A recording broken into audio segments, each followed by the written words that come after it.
Chocolate boy அப்படின்ற ஒரு ஃபேமை பிடிச்சிட்டு அதுக்கப்புறம் ஒரு டிரான்ஸ்ஃபர்மேஷன், ஒரு மாசான ஹீரோ அப்படின்ற இடத்தையும் பிடிச்சிட்டே வராரு. எல்லாருக்குமே தெரியும் அவங்க அப்பா ஒரு நடிகர் கிடையாது, அவங்க அப்பா ஒரு ப்ரொடியூசர் கிடையாது.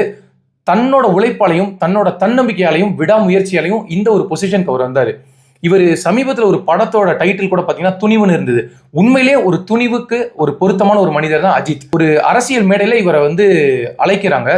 அந்த மேடையில இவரை வலுக்கட்டாயமா கூப்பிட்டாங்கன்னு சொல்லி இதற்கு முன்பு இருந்த ஒரு முன்னாள் முதலமைச்சர் இருக்கிற நேரத்திலேயே பகிரங்கமா குற்றச்சாட்டு வைக்கிறாரு. என்ன அப்படின்னா, சினிமாவையும் அரசியலையும் எப்பவுமே முடிச்சு போடாதீங்க, எங்களை தயவு செஞ்சு இதுல ஃபோர்ஸ் பண்ணாதீங்கன்னு அத்தனை நடிகர்கள் இருக்கக்கூடிய மத்தியில அரசியல்வாதிகள் மேடையிலேயே இவர் பகிரங்கமா ஒரு விஷயத்தை பேசினாரு. இந்த துணிச்சல் உண்மையிலேயே அஜித் அவர்களுக்கு மட்டும்தான் வரும். அதன் தொடர்ச்சியா ஒரு 10 ஆண்டுகளுக்கு முன்பாக அவ்வளவு ஒரு உச்சத்துக்கு போயிட்டாரு.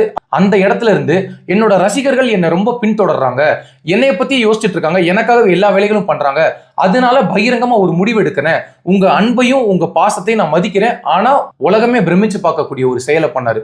அவரோட ரசிகர் மன்றத்தை கலைச்சிட்டாரு.